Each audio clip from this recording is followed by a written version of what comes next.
De vivir y hacer un negocio en función del aborto, ahora a defender la vida y evitar que más mujeres tomen la decisión de abortar. Esa es la historia de Ginny Pernía, quien nos acompaña hoy, y ella está acá con nosotros en este momento. Ginny, gusto conocerte y un placer poder escuchar de Pasión Vida y escuchar de tu testimonio, y me encanta lo que Dios ha hecho contigo. Bienvenida. Gracias, sí, para mí igual es ver cómo Dios puede cambiar una cultura de muerte a una cultura de vida. Me impacta lo que me contabas fuera de cámaras. Tú te hiciste un aborto, pero no fue nada más hacer el aborto, sino que tenías un negocio para que las mujeres llegaran a abortar. Cuéntame de esto. Sí, eso fue mucho antes de conocer a Cristo como lo conozco hoy. El tener en ese tiempo fue cuando habían legalizado el aborto en el 1973 a través de la ley de Roe versus Wade. Ajá. Lo hizo legal, y para muchas personas eso era como decir, está bien, no hay problema. Si tienes un embarazo no deseado, tienes la legalidad de poder ir y el permiso de hacértelo. Y realmente yo tenía 20 años y mi mamá me dijo, ¿sabes qué? Ella había sido divorciada 2 veces, madre de 4 hijos, y para ella la mujer necesitaba poder asumir un rol de poder estudiar, y cualquier cosa que pudiera obstruir eso, ella estaba de acuerdo para ayudarla. Pero fíjate que es la mentalidad errónea de que uno piensa que la está ayudando. Pero tenemos que entender una cosa, que el aborto es un negocio lucrativo. Y realmente eso es lo que hacen. Los médicos, sea como sea, ¿qué es lo que los atrae? El dinero. ¿Tú tenías tu propia clínica? Sí. Donde la gente podía abortar. Sí, ahí se abortaba, sí, claro.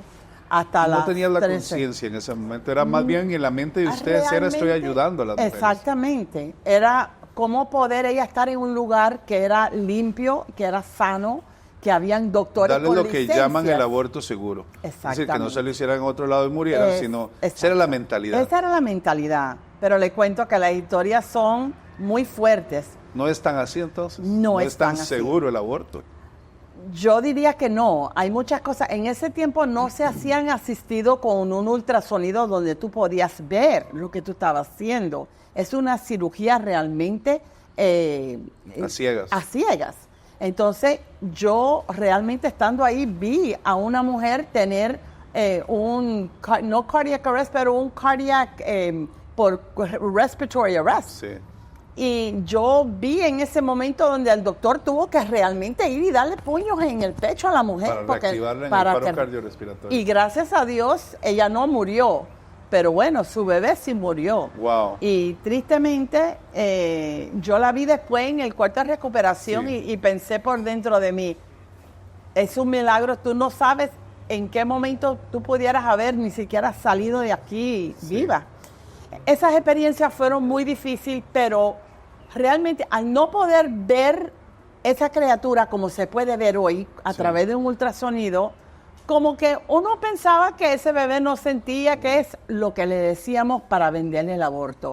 Esos son tejidos, esos son células, eso no es nada. Pero hoy en día sabemos que sí es algo. No sé si lo puedan captar, pero este es un bebé de 8 semanas, el cual la mayoría se hacen abortos. Ahí es donde más abortos se hacen, en ese tamaño. En esa etapa. Pero que te cuento, vi muchos, mucho más grandes. Porque tristemente en estos momentos el aborto es legal hasta el día antes de dar a luz. Lo cual es una locura absoluta. Total, total. Con tantas otras formas que uno puede ayudar a asistir a esa mujer a tomar la decisión de criar cuando ella se siente apoyada, que es lo que tratamos de hacer en estos centros. Si hubieras tenido otro abordaje, habrías abortado. Si hubieras tenido otro apoyo, alguien te hubiera dicho, tú querías a tu hijo. Pues fue tanto que yo quise a mi bebé, que cuando yo salí del quirófano y salí por la puerta, yo le pedí a Dios, que no lo conocía, y así se lo dije, yo no te conozco, pero te pido perdón, y lo único que te pido es que me permitas ser mamá una vez más. Y a las 8 semanas, yo me volví a embarazar. Wow.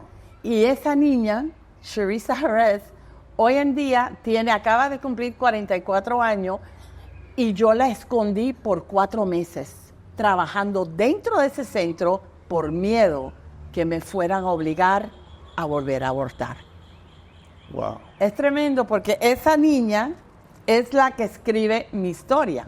Ella escribe tu historia. Ella es la primera persona rescatada de ese negocio, que es la historia como sigue, a escribir la historia de qué fue lo que pasó.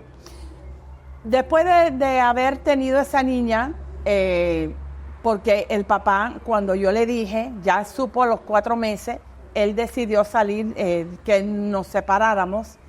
Mi mamá vendió las acciones de ese negocio, ella abrió otra estética, haciendo cirugía, pero también se hacían abortos. Pero yo me aparté, me casé con otro hombre que vino de Cuba, se hizo papá de ella, tuve 2 hijos más. A través de no tener a Cristo en mi vida, tuvimos una crisis de matrimonio, estuvimos separados unos 3 años, pero Dios hizo la obra y yo en Nueva York vine a los pies de Cristo. Y cambiaste el negocio de matar niños ahora a salvarlos. Exactamente. Bueno, 27 años después de estar casi 20 años en el Evangelio, estando en mi iglesia, en Miami, en más o menos la misma ciudad donde estaba ese negocio, llegó el reverendo John Ensor. Él es el escritor de este libro, De Vida a Muerte. Él había sido un pastor que habló del tema del aborto en su iglesia en Boston, en Massachusetts. Y estando en ese estudio, surgieron personas de su misma iglesia. Él tenía personas de liderazgo que empezaron a llorar. Y él se dio de cuenta que en su propia iglesia habían personas que, porque es que del aborto no se habla. Entonces, cuando se dio de cuenta, él comenzó estas clínicas de ayuda en Boston. Y después de abrir, creo que 6 o 7, él se une a una identidad que se llama Heartbeat International. Y él pregunta que dónde es el lugar donde más abortos se están reportando. Pues, ¿a dónde tú crees que era? En la ciudad donde yo había abierto el primero. Y él viene a visitar una iglesia muy pequeña, a donde yo estaba sentada. Cuando ellos me dicen, no, va a venir una persona nueva a hablar el domingo en la iglesia y debes de escucharlo porque está interesante lo que él va a hablar.